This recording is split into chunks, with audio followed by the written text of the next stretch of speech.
윤석열 총장의 가처분 신청이 행정법원에서 전격적으로 인용됨을 계기로 해서 국민에게 사과를 했어요. 그래서 취임 이후에 과연 몇 번이나 사과했느냐 따져보니까 지금까지 주요 현안과 관련된 사례는 총 11번이다. 그중에서 코로나 관련 사건이 사과가 4번, 그 다음에 조국과 추미애, 그 다음에 윤 총장 이 관련 검찰 관련 이런 것이 총 4번. 그래서 코로나와 이 법무부와 검찰과의 갈등이 각각 4번씩 제일 많은 것으로 파악이 되고 있습니다. 그리고 최저임금 관련 사과가 2번, 그리고 나머지 1번은 취임 초에 살충제 계란 파동 때문에 1번, 그래서 11번으로 그렇게 파악이 되고 있고요. 다만 여기에 베트남 국군 참전의 사과 문제, 제주 4.3 사건 사과 등 과거사라든가 신군부의 분류 탄압 등 과거 정부에 관련된 문제에 대해서 대통령이 사과한 것은 예외로 했다. 그러니까 현 문재인 정권 출범 이후에 나타난 여러 가지 정치 사회적 큰 이슈와 관련해서 대통령이 잘못해가지고 사과한 거 11번이다. 이런 말씀을 드립니다. 이런 통계치는요, 조선일보에서 취재 결과 밝혀진 내용임을 제가 참고로 말씀을 드립니다. 그리고 이번에 이제 사과를 계기로 해서 이 변화 중에 하나는 문재인 대통령이 사표를 수리하는데 추장관의 사표는 수리하게 되고 검찰 개혁은 보다 더 강하게 추진할 것으로 보이는데요. 그래서 시즌2다 이렇게 나와 있어요. 그래서 지금 현재 시즌2에 해당되는 내용이 뭐냐 여러분들께서 많이 궁금하실 텐데요.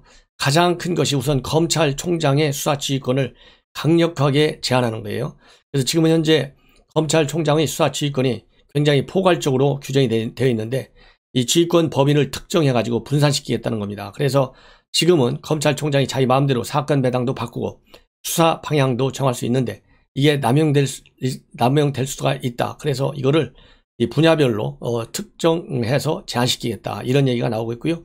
지금 현재 검찰 검경수사권 조정으로 인해서 6개 6대 범죄만 검찰이 수사하게 되어 있는데 이것도 전부 경찰이나 아니면 제3의 기구로 넘기는 문제를 검토하겠다. 이렇게 지금 나오고 있어요. 그리고 또 하나 중요한 것은 6대 범죄 수사에서도 수사하는 검사와 기소하는 검사가 지금은 같지 않습니까? 그런데 추미애가 주장하는 것이 수사와 기소를 분리하는 거예요. 이거는 선진국에서도 별로 거의 없는 걸로 그렇게 알려지고 있는데 이렇게 해서 검찰의 수사권이 지나치게 남용된다. 그런 이유로다가 논란이 좀 있었지 않습니까? 그런데 최종적으로 지금 현재 검토하는 것은 검사, 수사 검사와 그리고 기소 검사를 철저하게 분리하는 겁니다. 그래서 수사한 검사가 잘못됐을 경우에는 기소 검사가 기소 여부를 결정한다. 이래서 검찰권의 남용을 막는다. 이것이 검찰 개혁의 시즌2다. 이렇게 큰 틀은 우리 시청자 여러분들께서도 알아두셔야 앞으로 계속 또 이 시즌2 검찰 개혁이 계속 정부 차원에서 만들 텐데요. 우리가 비판의 초점을 어디에 두고 해야 될지, 그래서 정부의 이러한 잘못된 검찰 개혁 어디까지 우리가 견제해야 될지를 잘 아실 필요가 있다. 이런 말씀을 드립니다. 그 다음에는요, 또 상당히 오늘 최근 이 추미애와 윤석열과의 갈등과의 관계에서 새로운 뉴스예요. 이것은 TV조선에서 보도한 내용입니다. 제가 쭉 그래서 다른 자료와 쭉 같이 종합적으로 검토해 본 결과인데, 이번에 문재인 대통령이 앞에서 말씀드린 대로 사과를 했지 않습니까? 사과를 했으면서도 또 검찰 개혁은 개혁대로 밀고 나가는 거예요.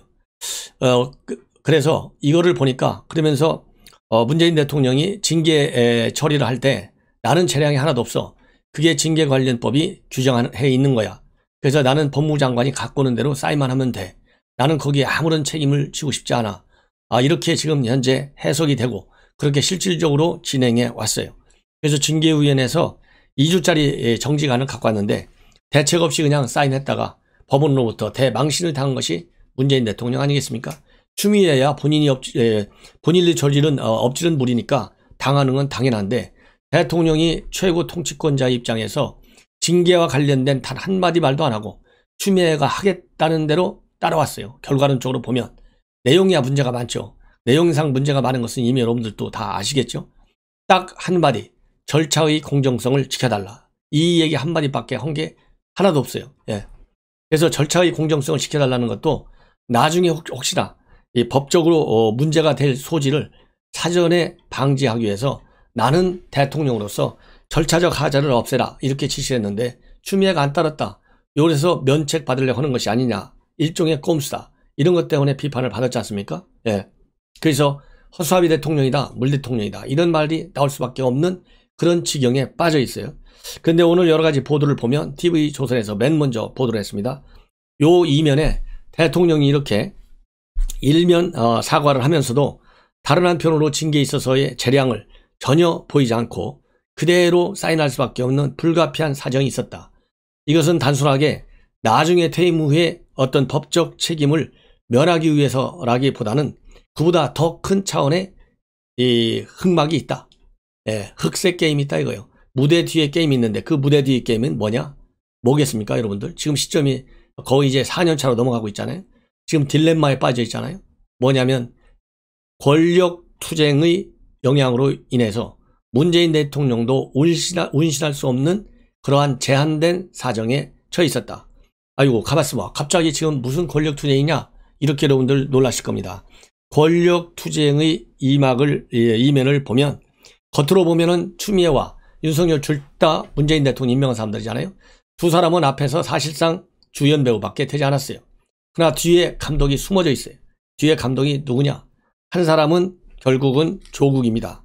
그리고 또 한 사람은 조국은 앞에서 뛰지만은 시나리오는 뒤에서 다 작성해놨고, 그리고 또 한 사람은 양정철로, 그렇게 지금 TV조선이 보도하고 있어요. 그래서 이렇게 양정철, 그다음에 조국, 그래서 한편으로는 조국 라인, 즉 민정 라인이 있는 거예요. 다른 한편으로는 양정철 라인이 있어요. 이것이 문재인 대통령을 양쪽에서 서로 견제하고 있는 거예요. 그래서 좌청룡 500호처럼 좌청룡 조국이 있어요. 조국 라인. 조국 라인은 누구냐? 최강욱과 이광철입니다. 최강욱은 민정수석실에서 공직기강 비서관을 했고, 이광철이는 민정비서관을 했어요. 이 세 명이 한 세트가 돼가지고 추미애를 밀어 바치는 거예요. 떠받치는 거예요. 그래서 추미애를 주연 배우로 내세워가지고 윤석열을 내리쫓는 거예요. 그 이유는 여러분들 설명 안 해도 잘 알잖아요. 조국이 누굽니까? 윤석열 총장이 임명할 수 없다라고 해서 수사를 했다. 그래서 조국이 쫓겨났다. 조국은 끝까지 보복하겠다, 복수하겠다. 그러다 보니까 문재인 대통령은 마음에 빚을 지고 있다고 얘기까지 할 정도로 조국은 문재인 대통령이 끼고 도는 사람이에요. 예. 그렇기 때문에 조국은 뒤에 누가 있습니까? 뒷배. 문재인 대통령이 있어요. 그러니까 조국이 최강욱, 이광철이가 이 추미애를 앞에 세워놓고 윤석열을 밀어붙인 거예요. 복수작전을 하는 거예요. 그러다가 실패하게 된 것이고, 또 그러면 대통령은 한쪽 좌청룡 조국한테만 압박을 받느냐? 아니올시다예요. 누구한테 또 압박을 받느냐? 옆에 양정철한테 압박을 받는다 이겁니다. 예. 지금 제가 말씀드리는 것은 조선 TV 조선 기자의 보도를 TV조선의 보도를 가지고 제가 여러분들께 알기 쉽게 설명해 드리는 겁니다. 좀 복잡해요. 그래서 우측으로는 양정철이가 있어요. 그래서 양정철이가 대통령을 또 굉장히 측근 중에 측근이잖아요. 히말라야 등반까지 같이 가고 나는 공직을 맡기고 싶지 않다. 그래서 끝까지 버티고 있는 사람 아니에요. 지금 한간에 놔두는 보도 내용을 보면 양정철이는 비서실장을 하라고도 하는데 절대 안 한다는 거 아니겠습니까? 그럼에도 불구하고 리스트에 올라와 있는 것들로 보도가 되고 있어요. 그 정도로 실세 중에 실세예요. 중요 고비마다 고비에서 어려울 때마다 나타나가지고 멋진 플레이를 하고 나가는 사람이 양정철이에요. 지난 4.15 총선의 압승도 양정철 작품이다 이렇게 알려져 있는 거 아니겠어요? 선거가 끝나니까 바로 또 무대에서 사라졌잖아요. 그 양정철이가 또 누굽니까? 과거에 서훈 원장이랑 양정철 MBC 전 기자 만나가지고 저녁 때 몰래 만찬을 하다가 언론에 걸려갖고 상당한 논란이 있었잖아요. 4.15 총선 전에. 이렇게 실세 중에 실세예요. 예. 그래서 이 양정철이 말을 한쪽에서는 듣고 한쪽에서는 조국 말을 듣고, 즉 추미애 말을 들을 수밖에 없는, 그러다 보니까 서로가 의견이 충돌하는 국면이 나오고 거기서 대통령이 움직일 수 없는 딱 딜레마에 빠져 있어요. 그러다 보니까 나는 책임이 없다. 나는 징계위에서 결정이 돼 오는 대로, 추미애가 제청을 해오는 대로 나는 사인할 수밖에 없다. 이렇게까지 공개적으로 밝힐 수밖에 없는 한계 상황에 빠져 있다. 이런 지금 보도가 나오고 있습니다. 그래서 사실상 양정철과 조국의 게임에서 지금은 일단 조국이 실패한 것이라고 볼 수밖에 없잖아요. 행정법원에서 졌으니까. 그러면은 양정철과 이 윤석열을 다리를 놓아준 사람이 누구냐? 본인은 부인하고 있지만은 주진우 기자로 그렇게 알려져 있어요. 양정철, 주진우, 그 다음에 윤석열 전역 같이 했다는 거 아니에요? 그 자리에서 주진우가 뭐라고 했느냐? 양정철이한테 야 충성맹세해 이렇게 얘기했다는 거 아닙니까? 형님 하면서. 저런 계기로 해서 양정철과 윤석열과의 관계가 형성된 것이 아니냐 하는 추론이 가능하다. 예. 그래서 전반적으로 쭉 보면 이 주진우가 사실상 양정철과 그 다음에 윤석열과의 이러한 이 만찬 자리를 주선해 줬다. 예. 그리고 모두 당사자들은 다 부인하고 있어요. 예. 윤석열 총장이야 뭐 언론에 부인도 아니고 긍정도 아니고 아무런 반응이 나오지 않고 있지만은 주진우는 주지대로 그 사실을 부인하고 있고 김용민과 그래서 주진우가 싸움이 났잖아요. 그래서 이런 김용민이 요즘 이제 코로나 확진이 걸려가지고 SNS 활동, 대외 활동 자제하겠다. 완전히 나을 때까지. 그렇게 지금 밝히고 있지 않습니까? 그래서 양정철과 윤석열의 관계도 이런 데서 언론에 튀어나오기 시작했어요. 자, 그러다 보니까 이제 결과론적으로 지금 어떻게 됐느냐. 추미애는 지금 잘리게 돼 있잖아요. 28일 날 공수처장 후보 추천이 끝나면 그 길로 바로 이제 경질된다. 이것이 정설처럼 되어 있어요. 그래서 추미애 입장에서 본다면 본인이 잘려나가는 아픔을 견뎌내지만 윤석열 총장을 또 계속 견제하고 밀어낼 수 있는 검찰개혁 시즌2는 작동시켜놓고 나간다. 그 다음에 윤석열 총장 측에서는 쫓아내려고 하는 공작이 실패하고 본인은 살아났지만 그 정부 여당의 검찰개혁 시즌2의 압박은 역풍은 계속되고 있다. 예, 이렇게 해서 플러스 마이너스 둘이서 동점이에요. 이것이 권력투쟁의 내막이다. 시청자 여러분들께 제 나름대로 좀 쉽게 풀어서 말씀드리려고 노력했는데 이해가 잘 되셨는지 모르겠습니다. 이것이 권력 암투고요. 자, 그렇다고 한다면 이번에 조국 사태 때문에 그리고 윤석열 총장의 징계 때문에 정부 여권이 심각한 딜레마에 빠져 있고 심각한 레임덕에 지금 빠지게 됐잖아요. 돌아올 수 없는 다리를 건널 가능성도 많아요. 돌아올 수 없는 다리라고 하는 것은 내년 재보궐선거에서의 실패, 차후년도 지방선거와 대선에서의 실패를 얘기하는 겁니다. 자, 그러다 보니까 이 조국 이번 재판으로 인해서 파편이 지금 어디로 튀고 있느냐. 파편이라고 파편보다 더 세죠. 몸통적 큰 대포알이 어디로 쏘느냐. 수사의 칼이 바로 유시민과 김두관한테 이 수사의 칼날이 지금 날아가고 있다. 이런 지금 전망들이 나오고 있습니다. 갑자기 무슨 얘기냐. 여러분들 기억나시죠? 작년에 난리가 났을 때 누가 전화했습니까? 최성해 총장한테 유시민과 김두관 둘이 전화했다고 하는 것이 언론에 보도되기 시작했어요. 그 당시에 최성해 총장이 그걸 폭로했어요. 둘한테 전화를 받았다. 그거 조국 측에서 정경심 측에서 원하는 대로 좀 해달라. 이런 전화를 받았다고 언론에 보도했어요. 폭로했어요. 그걸 가지고 난리가 나니까 그 다음에 김두관, 유시민 뭐라고 얘기했느냐. 사실관계를 좀 확인하기 위해서 전화한 것이다. 특히 유시민은 나도 사실상 기자다. 나도 방송을 하고 있기 때문에 언론을 하기 때문에 좀 좋게 시나리오로 써야 되니까 웬만하면 좀 표창장 발급 권한은 정경심한테 위임했다고 얘기하라. 이렇게 폭로를 하고 있었습니다. 최성해 총장. 그러다 보니까 이번 이 정경심 재판에서 어떤 문제가 있었느냐. 임정엽 재판관이 위중할 경우 처벌하겠다. 위중하지 말라. 강하게 주의를 줬어요. 그리고 재판 결과가 끝나니까 이 한동훈 검사장, 대검에서 반부패부장 이 사건을 수사 지휘했던 사람이잖아요. 이제부터는 위중 수사를 하겠다. 그것도 위중 수사 따박따박 해 나가겠다. 이 따박따박이라는 말은요. 이 한동훈 검사장이 처음 쓴 게 아니고 조국이 썼어요. 조국이 자기 조국 사태 때 작년에 자기를 외국 보도에서 한 기자들을 대상으로 따박따박 전부 고발하겠다 이렇게 했거든요. 거기서 그대로 비꼬는 차원에서 인용해가지고 한동훈 검사장이 나도 따박따박 사법방해를 수사하겠다 이렇게 밝혔습니다. 조국 수사팀에서. 그래서 이것이 이제 현실화될 가능성이 상당히 그 어느 때보다도 커진 시점에 와 있다. 이제 시간 문제다. 이렇게 법조계에서 보고 있어요. 그러면 어떤 문제가 있느냐? 바로 채널A 사건에서 보듯이 채널A 기자가 강요미수 혐의, 한동훈도 그 강요미수와 관련된 공모 혐의, 한 사람은 지금 5달째 구속돼 있고 한 사람은 공모 혐의가 수사 결과 아직 입증이 되지 않은 상태예요.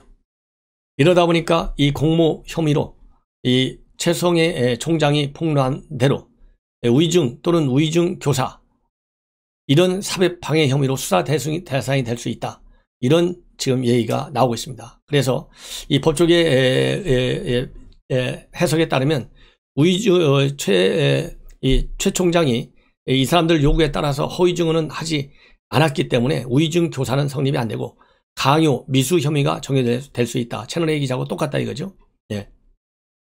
그리고 미국 같은 경우에는 여러분들 아시다시피 허위 증언을 요구하는 경우에 요구하는 사법방해 혐의에 대해서는 심각한 범죄를 보고 엄중한 처벌을 한다. 이런 것도 여러분들 잘 아실 걸로 믿습니다. 예. 예, 그래서 지금 현재 이 두 사람이 이제는 엄한 법의 처벌을 받을 가능성도 그 어느 때보다도 커지고 있다. 그러다 보니까 지금 여러분들 아시다시피 김두관 지금 윤석열 총장 탄핵해야 된다고 연일 강공을 하고 있잖아요. 이것이 바로 뭐냐. 윤석열 총장이 본인에게 들이댈 수 있는 이 칼날을 방어하기 위해서 탄핵이라는 극약 처방을 들고 나왔다. 그 다음에 이렇게 지금 현재 유시민은 그동안 얼마나 말이 많았어요? 조국 사태 때 별말이 다 많고 윤석열 총장을 쪼았잖아요. 압박했잖아요. 근데 이번에는 입을 딱 다물고 있어요. 왜? 유시민이가 김두관보다 한 수인 것 같아요. 약잖아요. 사람이. 약어. 말도 잘하지만 아주 약어요. 좋게 얘기하면 머리가 좋아요. 네. 그러니까 입을 딱 다물고 윤석열 총장을 자극하지 않는 거예요. 일체 역풍을 우려해서. 이런 지금 상황에 빠져 있다. 여러분들. 그래서 이제 앞으로 이 수사팀에서 윤석열 때 강하게 밀어붙였던 조국 수사와 관련해서 조국 수사팀에서 이러한 유시민과 그 다음에 김두관에 대한 위중 수사 앞으로 어떻게 되는지 지켜봐야 되겠다. 이런 말씀을 또 드립니다. 그 다음에 이용구 차관의 이 택시기사 폭행이 일파만파로 시간이 갈수록 더 커지고 있어요. 조수진 의원실에서 최근에 대법원으로부터 매우 중요한 자료 하나를 받았어요. 2020년도 서울중앙지법 판결 등 특가법상 운전자 폭행죄 사건과 관련된 판결물 29건을 받아냈습니다. 이 29건을 분석해 보니까요. 이용구 차관과 거의 비슷한 사건과 관련해서 엄중한 법의 처벌을 받았어요. 그중에 5건이나 됩니다. 그래서 택시기사를 폭행한 경우에는 이번에 이 차관처럼 정차 또는 운행 중 상태에서 택시기사를 폭행했을 때 경미한 상해를 입힌 경우까지도 있는데요. 총 5건인데 벌금 300만 원에서부터 집행유예까지 처벌을 받은 것으로 그렇게 나타나고 있어요. 이거는 결국 뭐냐. 이용구 차관같이 정차했을 때 이용구 차관은 정차했다고 주장하는데 택시기사의 최초 진술을 보면 정차한 게 아니잖아요. 그리고 이용구 차관에 유리하게 진술한 내용을 보면 다 도착했을 때 일어난 걸로 되어 있는데 택시기사가 언론에 보도한 걸 보면 그게 아니고 집 앞에 거의 다 갔을 때 폭행을 가했다는 것 아니겠습니까? 그러니까 이 전반적으로 최초 진술에 의하면 그리고 현장에 출동했던 이 출동 경찰의 최초 출동 보고서에 의하면 이거는 특정 범죄 가중처벌법에 해당되는 것이 분명해요. 그렇기 때문에 이번 사건과 관련해서 서울중앙지검에서 결론이 뒤바뀔 가능성이 상당히 클 수도 있다. 제대로 수사할 경우에. 이런 말씀을 드리는데요. 이성윤이가 딱 버티고 있기 때문에 그렇게 될 가능성은 굉장히 희박하다. 이렇게 말씀을 저는 드리고 싶습니다. 시청자 여러분 이렇게 볼 때 이제는 윤석열 총장을 둘러싼 양정철과 그 다음에 조국과의 갈등 관계 이런 걸 보면요. 문재인 대통령이 조국한테도 얼마나 많은 약점을 갖고 있는지 우리가 짐작하고도 남는다. 취약점을. 그러니까 특별감찰관도 임명을 하지 않고 있고 조국의 마음이 빛을 잇다고 달래기도 하고 한 것이 아닌가 이런 생각이 들고요. 그 다음에 양정철 마찬가지입니다. 그래서 조국 얘기 무시하기도 어렵고 양정철 얘기 무시하기도 어렵고 그러니까 어정쩡하게 반만씩만 받아들인 것이 아닌가 이런 생각이 들 수 있다. 이것이 합리적 기승전결의 결과다. 이런 말씀을 드립니다. 시청자 여러분 많은 시청을 당부드립니다.